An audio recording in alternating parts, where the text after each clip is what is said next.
शहरात विकास आणि सामाजिक कामावरून तात्विक वाद होणे स्वाभाविक आहे, मात्र पर्सनल वाद न होण्यासाठी काय करायला हवं? आता राजकारणामध्ये तुम्ही जनतेच्या कामासाठी जसं मागचं जे इतिहास जर ओलडून जर पाहिला आपण, तर कशा पद्धतीने अनिल भैया राठोड साहेब असतील, आमचे दादा भाऊ असतील, असे होऊन गेलेले आहेत.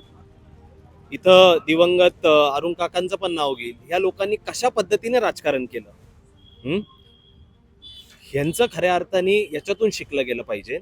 पुढं जे इव्हेंटबाजी करून प्रत्येकाला काही ही निवडणूक आणि त्याच्यातून निवडून येता येणार नाही. फ्लेक्सबाजी करून सुद्धा निवडून येता येणार नाही. माझ्या निवडणुकीमध्ये आमची काहीच फ्लेक्सबाजी झाली नाही. आमची काहीच त्याच्यामध्ये यंत्रणा ही समोरच्यांपेक्षा ही काय अशी दांडगी नव्हती. तरी देखील जनतेचं मनातलं प्रेम आम्ही जिंकलं. हे खऱ्या अर्थाने जी जागरूक जनता आहे या नगर शहराची, त्यांना हे माहीत आहे. त्याच्यामुळं स्वतःच्या आत्मविश्वास पाहिजे आपल्याला, कशा पद्धतीने आपण लोकांचे प्रश्न हे मांडता येतील, प्रामाणिकपणे जनतेची सेवा कशी करता येईल. कारण सगळ्या गोष्टी आर्थिक गुंडगिरी आणि दडपशाहीने होत नसतात. जनतेचं प्रेम हे निर्माण म्हणजे स्वतः मिळवणं हे खऱ्या अर्थाने शिकता आलं पाहिजे. बरं, कालचा झालेला प्रकार निंदनीय होता असं देखील म्हटले जाते. विरोधकांना नेमका काय सल्ला द्या?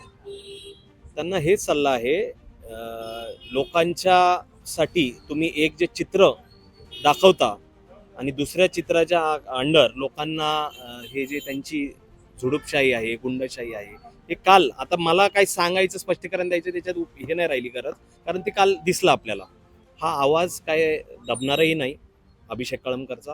आम्ही बोलतच राहू आणि सल्ला देण्यासाठी त्यांच्याकडे खूप लोक आहेत. त्यांनी त्यांचा सल्ला जर ऐकला आणि कालच्या तुमच्याच माध्यमांद्वारे जर ते कमेंट्सच त्यांचा सल्ला राहतील जनतेच्या, की काय बाबा तुम्ही कशा पद्धतीने भूमिका मांडलेली व्हावी, कशा पद्धतीने जनतेची प्रामाणिकपणे सेवा करायला हवी. त्या कमेंट्सच्या माध्यमातून ते शिकतील असं वाटतं.